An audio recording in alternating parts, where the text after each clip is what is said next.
우리 인간은 누구나 건강할 권리를 가지고 태어난다.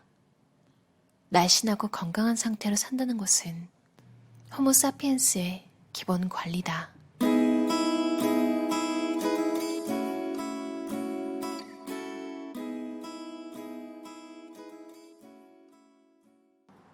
저자 하비 다이아몬드는 젊은 나이에 온갖 병을 가지고 있었다. 걸어다니는 종합병원이라고 해야 할 만큼 많은 병으로 고생하면서 힘든 나날을 보내고 있었다. 비만, 만성 통증, 만성 편두통, 잦은 감기, 피부 이상, 우울증, 악몽 등 하나하나가 만만치 않은 병들이었다. 한 가지 병만 있어도 힘든데 25살까지 이런 것들을 모두 갖고 있었다. 그는 먹보라고 부를 정도로 먹는 것을 탐했고 스스로 음식 중독자라고 생각했다. 고기, 생선, 계란, 우유 등 동물성 식품을 좋아했고 과일, 채소, 가공되지 않은 자연 음식은 거의 손에 대지 않았다. 밭에서 나온 음식이 아니라 공장을 거쳐서 나온 음식을 좋아했다. 47가지나 되는 다이어트 방법을 해봤는데도 하나같이 실패했다. 이를 악물고 했을 때 빠졌던 군살은 금방 원래대로 돌아왔고 어떤 경우에는 빠진 것 이상으로 더 불었다. 많은 시간, 노력과 돈을 낭비했다. 음식은 건강을 결정하는 가장 중요한 요소이다. 먹는 것이 몸이 되기 때문이다. 보잘것없고 하찮아 보이는 식물식이 기적을 일으킨 것이다. 현대의학으로 치료할 수 없다고 알려진 많은 병들은 습관을 고치면 낫는 경우가 많다. 고쳐야 할 습관 중에서 식습관이 가장 중요하다. 습관의 병은 습관을 고치지 않으면 낫지 않는다. 나를 변화시킨 것은 아버지의 죽음이었다. 아버지는 위암으로 길고 오랜 투병의 세월을 보낸 후에 50대 젊은 나이에 하늘나라로 가셨다. 내게도 똑같은 운명이 기다리고 있다는 사실을 깨닫게 되었다. 나는 비만이었고 에너지는 항상 떨어져 있었다. 나는 결심해야 했다. 모든 것을 버려야 했다. 나는 나와 관련된 모든 것들을 청산했다. 모든 물건들을 버리거나 팔아서 폭스바겐사의 벤을 한 대 구입했다. 나는 그 차에 나를 싣고 아메리카 횡단여행을 떠났다. 횡단여행이라기보다는 자동차를 타고 가는 무전여행이라고 해도 좋겠다. 나는 아메리카 대륙의 공기를 마음껏 들이마셨고 심신의 안정을 천천히 찾아갔다. 내가 누구인지 조금씩 발견할 수 있었다. 캘리포니아의 산타바바라에서 한 사람을 만났다. 피부는 맑고 정결했고 몸은 날씬했으며 표정은 온화했다. 그의 서재는 내가 평생 듣지도 보지도 못한 자연위생학 분야의 책들로 가득 채워져 있었다. 내게는 엄청난 해군이었다. 우리는 급속도로 가까워졌다. 그는 친구이자 스승이었다. 그동안 내 인생은 많은 통증으로 가득했었다. 치료할 수 있는 기회와 적절한 환경만 마련해주면 당신의 몸도 아주 빠르게 회복될 것이다. 얼굴을 장악했던 여드름이나 뾰루지도 없어져 깨끗해졌다. 짜증내던 성격도 없어지고 하루 종일 에너지가 넘쳤다. 거기에다 살은 25kg이나 빠졌다. 이 모든 것은 불과 한 달 만에 일어난 일이다. 뚱뚱한 의사가 비만에 대해 설명한다면 믿지 마시라. 왜 나는 살이 안 빠지는 지구상의 유일한 인간인 것일까? 첫째, 나는 내 자신이 음식 중독자였음을 인정하지 않았기 때문이고, 둘째, 나는 무엇을 먹을 것인가에 대해 전혀 생각해보지 않았기 때문이다. 사실 나는 단 한 번도 몸이 원하는 음식이 무엇인가에 대해서 배운 적이 없었다. 우리는 솔직해져야 한다. 먹는 일이 중요하지 않다면 당신은 지금 이 책을 읽고 있지 않을 것이다. 우리의 감정은 무엇을 먹느냐 또는 언제 먹느냐에 따라 영향을 미친다. 그에 따라 감정이 수시로 변한다. 나는 어린 시절을 회상하면서 인간의 음식에 대한 집착이 얼마나 강렬한지 깜짝깜짝 놀라곤 한다. 음식은 감사한 마음으로 먹어야 한다. 그리고 천천히 먹어야만 한다. 그래야만 그 음식의 풍미를 만끽할 수 있기 때문이다. 어릴 때 식사 습관이 어른이 되어서도 문제를 일으킨다. 숨겨놓기 또한 내 강박증 중에 하나였다. 쿠키, 캔디, 감자칩 등 군것질거리를 내 방에 숨겨놓곤 했다. 성인이 되면서 음식에 대한 나의 강박증은 사라질 것이라 예상했다. 돈이 있으면 음식을 숨겨놓지 않고 아무 때나 사 먹을 수 있기 때문이었다. 그러나 그것은 오산이었다. 강박증은 좀처럼 사라지지 않았다. 나는 아침에 일어나면서 무엇을 먹을까? 머릿속은 항상 먹는 생각뿐이었다. 정상적인 궤도를 이탈한 돌려막기식의 다이어트는 결국 몸과 마음을 망쳐버릴 수밖에 없다. 미국 내 170여 개의 의대 중에서 70%는 의사가 되기 위해서 영양학을 전혀 배우지 않는다는 사실을 기억하기 바란다. 그런 과목이 아예 한 개도 없기 때문이다. 이 책은 예방의학에 관한 책이다. 항상 기억하라. 당신의 생각이 지금의 당신을 만든다. 우리 인간은 누구나 건강할 권리를 가지고 태어난다. 날씬하고 건강한 상태로 산다는 것은 호모사피엔스의 기본 권리다. 내 목표는 바로 이것이다.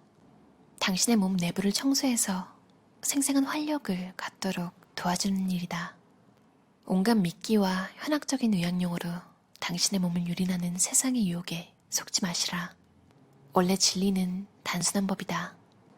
당신의 인생에서 가장 필요한 것이면서도 한 번도 충분히 가져본 적이 없는 것은 무엇일까? 돈? 아니다. 바로 에너지다. 에너지가 음식과 내부 청소를 이어주는 연결고리다. 인간은 에너지만 넘치면 무엇이든 가능하다.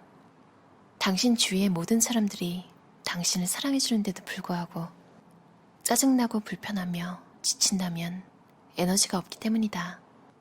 에너지가 하나도 없이 고갈된 상태란 무엇일까? 바로 죽음이다. 에너지는 말할 수 없이 중요하다. 당신은 에너지를 볼 수도 없고 손에 넣을 수도 없다. 그러나 활기찬 사람을 보면 금방 에너지가 넘치는군 이라고 생각하게 되는 것처럼 반드시 존재한다. 인간이란 에너지로 구성된 시스템이라고 말할 수 있다. 당신이 그동안 방바닥을 청소하지 않았고 쓰레기통을 비우지 않았고 이불과 침대 커버를 오랫동안 빨지 않았고 싱크대에 설거지를 하지 않은 그릇과 접시가 쌓여있다면 퇴근 후에 그 집에 들어가고 싶겠는가? 우주는 반드시 원인과 결과에 의해서 운행된다는 사실을 기억해 주기 바란다. 어떤 사건은 결정적인 이유가 있어야 발생한다. 그것은 매우 오랫동안 원인을 제거하지 못한 결과로 나타난다. 세포는 매우 느린 속도로 돌연변이화된다. 하지만 당신의 몸은 항상 당신 편이다. 질병에 걸렸다면 당신의 몸은 부지런히 움직여서 그것을 원래의 상태로 돌려놓으려는 쪽으로 작용한다. 질병의 첫 번째 단계는 무기력증이다. 인간의 모든 몸 상태는 몸의 모든 기능을 수행하는 에너지가 얼마나 충만한가에 따라 결정된다. 무기력증은 몸의 기능을 정상적으로 수행해야 할 에너지가 충분하지 않은 상태를 말한다. 이때 맨 처음 나타나는 중요한 증상이 바로 식욕부진이다. 밥을 먹고 싶은 생각이 없어진다는 말이다. 왜 식욕부진이 가장 먼저 오는지 궁금하지 않은가? 음식을 먹어서 소화시키는 데에는 당신이 생각하는 것보다 엄청난 에너지가 소비되기 때문이다. 음식에 대한 욕구를 줄여서 소화 기능에 쓰이는 에너지를 최소화해야만 무기력증을 치료할 수 있기 때문이다. 이 얼마나 아름다운 몸의 회복 기능인가? 평상시와 다르게 신경이 예민해진다든가 화가 자주 난다든가 걱정이 많아진다든가 하는 것들도 과민 증상의 예가 된다. 이런 증상들은 몸의 한쪽이 묵직하게 조여온다거나 두통이 자주 온다거나 하는 증상과 함께 시작된다. 불행하게도 많은 사람들은 자기 몸에서 어떤 변화가 있는 줄도 모른 채 몇 년을 흘려보내기도 한다. 이런 불편함은 그리 심각하게 느껴지지 않는 법이라서 대부분 불편함과의 동거를 선택하기도 한다. 그러나 무기력증, 독혈증, 과민 증상이 오랫동안 무시되어 몸에 자리를 잡게 되면 더 지독한 놈이 서서히 몸을 공략하기 시작한다. 통증은 아무런 이유도 없이 계획도 없이 발생하지 않는다. 통증에는 반드시 목적이 있다. 당신이 더 큰 위험에 처하지 않도록 더 이상 계속되면 더 큰 일이 일어난다는 경고를 위해 통증이 설계되었다는 말이다. 염증이 발생한다는 것은 몸속의 독소가 인체의 특별한 장소나 기관에 지나치게 침투해 있으므로 사력을 다해서 독소를 제거하고 있다는 사실을 증명한다. 절대로 잊지 마시라. 당신이 지금 건강하다면 그것은 자연스러운 상태다. 우리 몸은 항상 건강한 상태로 살다가 죽도록 설계되어 있다. 건강한 상태는 당연히 누려야 할 인간의 권리다. 건강에는 음식이 전부다. 몸을 파괴하고 싶다면 동물성 음식을 과도하게 섭취하시라. 동물성 음식을 과도하게 먹으면 림프 시스템이 막히는 것은 물론 비만, 통증, 질병, 그리고 사망이 순서대로 플래카드를 펄럭이며 당신을 맞이할 것이다. 채식주의는 개인의 선택이다. 아주 보수적으로 잡아도 15%에서 20% 정도의 육식만으로도 충분하다는 것이 일반적인 의견이다. 건강을 되찾고 싶다면 몸에 어느 정도의 육식이 좋은지 스스로 결정해야 한다. 한 가지는 확실하다. 동물성 식품을 줄이면 줄일수록 건강에 유익한 보상이 뒤따른다는 사실이다. 오메가3는 냉수성 물고기에 풍부하다. 그러나 식물성 음식에서 섭취하더라도 전혀 부족함이 없다. 오메가3가 우리 몸에서 어떤 역할을 하는지에 대해서는 아직 충분히 알려지지 않았다. 따라서 매일 정기적으로 섭취하는 것은 그리 권장할 만하지 않다는 것도 밝혀둔다. 생선 오일은 단지 오메가3의 좋은 공급원이라는 사실 외에는 모든 요소들이 건강에 해롭기 때문이다. 생선을 통해 오메가3를 섭취하는 것은 이득보다 손해가 훨씬 크다. 가장 안전하게 오메가3를 섭취하는 방법은 육지와 바다에서 자라는 스스로 광합성을 하는 식물성 식품을 먹는 것이다. 몸의 독소를 제거하는 가장 좋은 방법은 특정 기간 동안 살아있는 음식만 먹는 것이다. 모노다이어트를 한다는 것은 당신이 원하는 일정 기간 동안 살아있는 음식과 주스를 원하는 스타일로 마음껏 먹는 것이다. 모노다이어트의 목적은 두 가지다. 첫 번째 목적은 가능한 적은 에너지만을 소화에 쓰게 하기 위해서다. 그럼으로써 여분의 에너지를 림프 시스템을 청소하는 데 쓰고 재충전하기 위해서다. 두 번째 목적은 음식으로부터 영양분을 섭취하기 위해서다.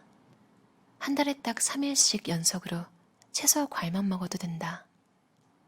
어느 날 아침에 일어났는데 몸이 찌뿌둥하다면 바로 그날을 디데이로 삼아도 좋다.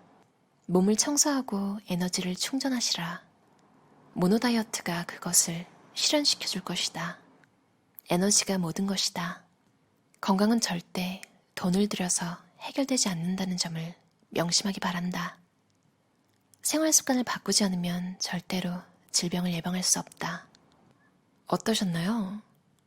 저는 오메가3 부분이 되게 흥미로웠어요. 왜냐면 저도 책에서 나왔듯이 오메가3를 잘 챙겨 먹고 뭔가 좋아졌다는 사람들의 말? 이런 게 많잖아요. 그런 걸 책에서도 인정은 하고 있어요. 근데 뭔가 밝혀진 건 없다고. 저도 오메가3 먹을 때 감기 같은 게 안 걸렸던 기억? 근데 그때가 20대이기도 했고 한국에서 회사 다닐 때라서 무슨 막 직원 할인 같은 거 막 많이 되잖아요. 그때 그래서 안 먹어도 되는 것까지 막 진짜 왕창 먹었던 것 같아요. 그래서 그랬던 것 같기도 하고 지금은 그때그때 좋다고 하는 걸 추가해서 먹는 편인데요.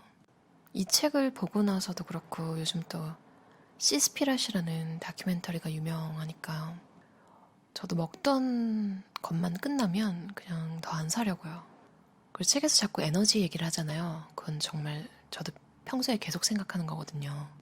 좋은 음식을 먹는다는 건 정품 배터리를 사는 느낌이랑 비슷한 것 같아요. 그리고 책에도 나와 있듯이 이게 예방의학이라고 하잖아요. 그래서 병세가 너무 악화되신 분은 모노다이어트를 추천하진 않는다고 해요. 그리고 염증에 대한 반응이 무기력증이 올 수 있다는 것에서 좀 깜짝 놀랐어요. 많은 분들이 그리고 음식도 사실 우울증을 불러일으키기도 하잖아요. 그런 생각은 하고 있었는데 이렇게 글루텐이 우울증을 부른다는 이야기는 알고 있었거든요. 근데 음식이 이렇게 무기력증을 불러일으키고 몸이 에너지를 다른 곳에 쓰기 위해서 식욕부진을 일으킨다는 게 너무너무 깜짝 놀랐어요. 정말 진부한 표현이지만 인체의 신비 놀라운 것 같아요. 이전에 1일1식 리뷰하고 나서 1일1식을 주로 하고 있긴 한데요. 솔직히 가끔 이 책의 저자의 어린 시절처럼 말이 한 끼지 어떨 때는 막 두 끼를 그냥 한 번에 먹는 것 같은 날도 있긴 하거든요. 음식에 관한 책을 요즘에 좀 잘 안 읽었잖아요. 나는 질병 없이 살기로 했다. 이 시리즈 다 내주시는 것 같아요. 사이먼 북스에서. 채소와 과일이라는 말만 들어도 뭔가 상큼하잖아요. 제가 밑줄 친 부분만 읽었는데 좀 더 질병에 관해서 자세히 읽고 싶으신 분들은 책에 굉장히 자세하게 나와 있어요. 그리고 기본적으로 저자가 좀 글을 재밌게 쓰는 것 같아요. 나는 질병 없이 살기로 했다. 건강에 관심 있으신 분, 식생활에 관심 있으신 분, 딱히 이걸 바로 실천하지 않더라도 한 번은 읽었으면 좋겠어요. 여러분은 어떤 식생활을 할 때 가장 건강한 기분을 느끼시나요? 그리고 하나 궁금한 게 따로 사실 글을 쓰거나 해야 될 텐데 여러분이라고 부르는 게 괜찮으신지 아니면 저도 다른 채널처럼 뭔가 애칭을 하나 만들까요? 근데 도무지 생각이 안 나요. 혹시 아이디어 있으신 분은 리플로 달아주시면 제가 한번 투표로 모아가지고 올려볼게요. 그럼 오늘도 들어주셔서 감사합니다. 편안한 저녁 시간 보내세요.